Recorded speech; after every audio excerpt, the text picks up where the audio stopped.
తాకట్లో ఉన్న మీ బంగారాన్ని విడిపించి ఆ రోజు ఆన్లైన్ రేటుకి కొంటాం. Sharma gold company.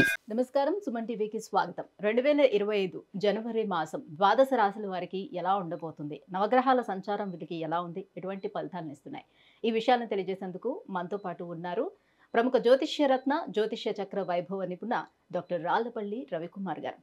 గురుగారు నమస్కారం. నమస్కారం. గురుగారు, ద్వాదశ రాశుల గురించి తెలుసుకునే ముందుగా నవగ్రహాల సంచారం ఎలా ఉంది, ఎటువంటి ఫలితాలను ఇస్తున్నాయి? శరదిందు సమాకారే పరబ్రహ్మ స్వరూపిణి వాసరాపీఠ నిలయే సరస్వతి నమస్తుతే.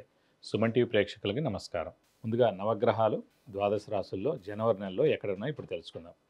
ముందుగా సూర్యుడు వచ్చి మనకి మకర రాశిలో ఉన్నారు. అలాగే రాహు మనకి మీన రాశిలో ఉన్నారు. కేతు మనకి కన్యా రాశిలో ఉన్నారు. అలాగే గురువు వృషభ రాశిలో ఉన్నారు.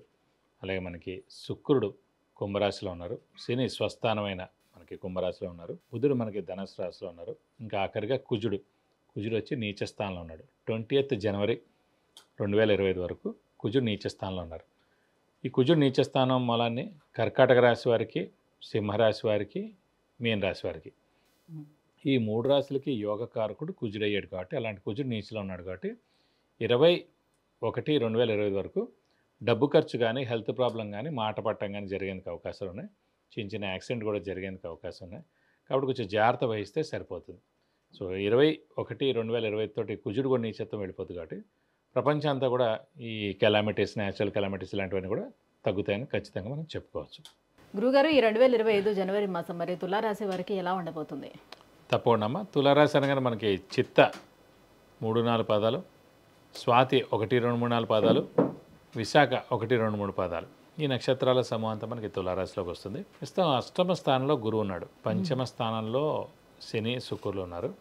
అలాగే రాహుకేతులు మటుకు 6-12 స్థానంలో చాలా బాగున్నారు. పంచమంలో శని ఉన్నా కూడా స్వస్థానం అయింది. సో కాబట్టి ఏం ప్రాబ్లం లేదు. అష్టమంలో గురువు ఉన్నా కూడా నష్టం ఎక్కువగా లేదు. ఎందుకంటే తులారాశికి తృతీయ షష్టాధిపతి అంటే 3వ స్థానాధిపతి, 6వ స్థానాధిపతి అయిన గురువు అష్టమంలో ఉన్నాడు. సో ఎప్పుడైతే 6వ స్థానాధిపతి అష్టమంలో ఉంటాడో దాన్ని విపరీత రాజయోగం అంటారు.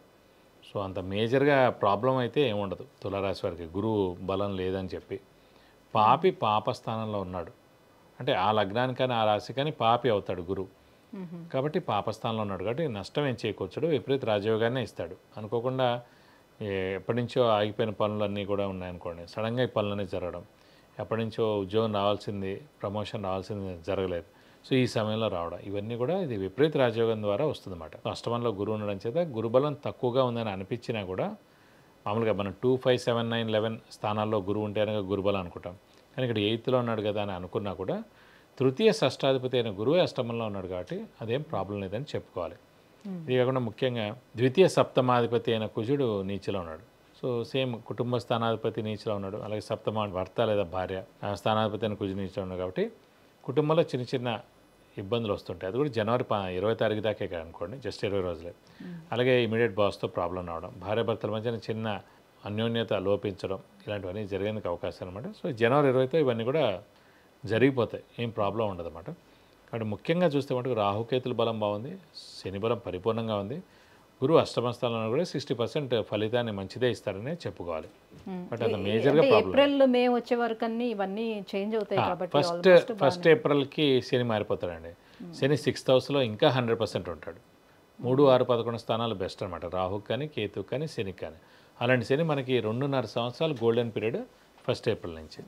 అలాగే మే నుంచి భాగ్యస్థానంలో గురువు ఉంటాడు సంవత్సర కాలం. గురు బలం 100 ఉంటాడు.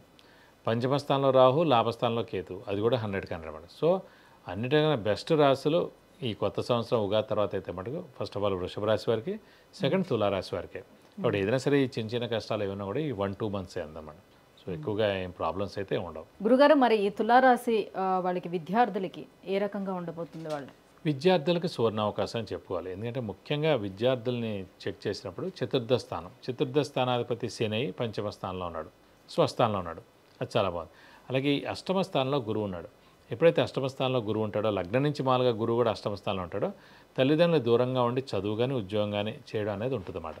సో తల్లిదండ్రులు దూరంగా ఉండి విద్యార్థులు ఎందుకుంటారు, మంచి ర్యాంక్ సాధించడం ద్వారా, మంచి సీట్ సాధించడం ద్వారా, వేరే యూనివర్సిటీస్లోకి వెళ్ళి జాయిన్ అవ్వడం ద్వారా తల్లిదండ్రులకు దూరంగా ఉంటారు. సో తులారాశి వారికి తల్లిదండ్రులకు దూరంగా వెళ్ళేందుకు అవకాశాలు ఎక్కువగా అన్నమాట. విద్యార్థులైతే విద్యార్థులు, లేదంటే ఉద్యోగస్తులు అయితే కనుక జాయింట్ ఫ్యామిలీ నుంచి ఇదయ్యి వేరే కొత్త ఇంటికి వెళ్ళేందుకు అవకాశం ఉంది. లేదంటే ఎక్కడైనా విదేశాల్లోనే విదేశాలకు కూడా వెళ్ళచ్చు. ఇది విదేశాలకు కూడా చూసుకో. ఇదే విదేశాలకి విద్యకి వర్తిస్తుంది, కొత్త యూనివర్సిటీలో జాయిన్ అవడానికి. అదే విదేశీ యానం కూడా ఈ తల్లిదండ్రులు వదిలేసి ఉద్యోగరీత్యా వెళ్ళేందుకు కూడా అవకాశం ఉంటుందని చెప్పుకోవాలి. మొత్తానికి అదృష్టపరంగా చూసుకున్నట్లయితే ఎలా ఉంటుంది వీళ్ళకి? అదృష్టపరంగా అయితే 100కి 100 ఉన్నట్టు. ఎందుకంటే పంచమ స్థానం అనేది కలిసి రాకపోయినా 3, 6, 11 స్థానాలు బెస్ట్ స్థానాలైన శనికి మన రాశి నుంచి పంచమ స్థానం అయిన తులారాశి వారికి కుంభంలో స్వస్థానం అయింది కాబట్టి ఖచ్చితంగా అదృష్టం అనేది 90% ఉన్నట్టు. సో అదృష్టం అనేది మటుకు 90% ఉంది కాబట్టి జస్ట్ మీరు హార్డ్ వర్క్ చేస్తే సరిపోతుంది. ఖచ్చితంగా మీరు అనుకున్న పనులన్నీ తప్పకుండా నెరవేరుతాయి. ఇంకా ఎటువంటి పరిహారాలు పాటించుకోవాలి? ఏ దైవాన్ని ఆరాధన చేసుకోవాలి? ప్రస్తుతం అయితే గురువే అష్టమ స్థానంలో ఉన్నాడు కాబట్టి గురువు సంబంధించిన పరిహారం చేసుకుంటే సరిపోతుంది. గురువు అంటే మనకి మెయిన్గా దత్తాత్రేయ స్వామిని ఎక్కువగా పూజించడం, ప్రతిరోజు దత్తాత్రేయ స్వామి అష్టోత్తరం చదువుకోవడం, అలాగే వీలవుతనగా ప్రతి గురువారం ఉపవాసం ఉండడం, అలాగే ప్రతి గురువారం దత్తాత్రేయ స్వామి టెంపుల్కి వెళ్ళి 40 ప్రదక్షిణాలు చేస్తే కనుక దోషం మొత్తం ఏమైనా కూడా అన్నీ తొలగిపోతాయి. విద్య, ఉద్యోగం, విదేశీయానం, వివాహం, వ్యాపారం, సంతానం, గృహం, ఐశ్వర్యం వీటన్నిటికీ సంబంధించి ఎటువంటి విషయాలు తెలుసుకోవాలన్నా కింద స్క్రోల్ అవుతున్నటువంటి నెంబర్కి కాల్ చేసి గురుగారి యొక్క అపాయింట్మెంట్ పొందవచ్చు. గురుగారు, తులారాశి వారికి జనవరి మాసం ఏ రకంగా ఉండబోతుంది? సో ఎటువంటి పరిహారాలను పాటించుకుంటే వీళ్ళకి ఇంకా బాగుంటుంది? ఏ దైవారాధన చేసుకోవాలి? ఈ విషయాన్ని తెలియజేసినందుకు ధన్యవాదాలు. నమస్కారం.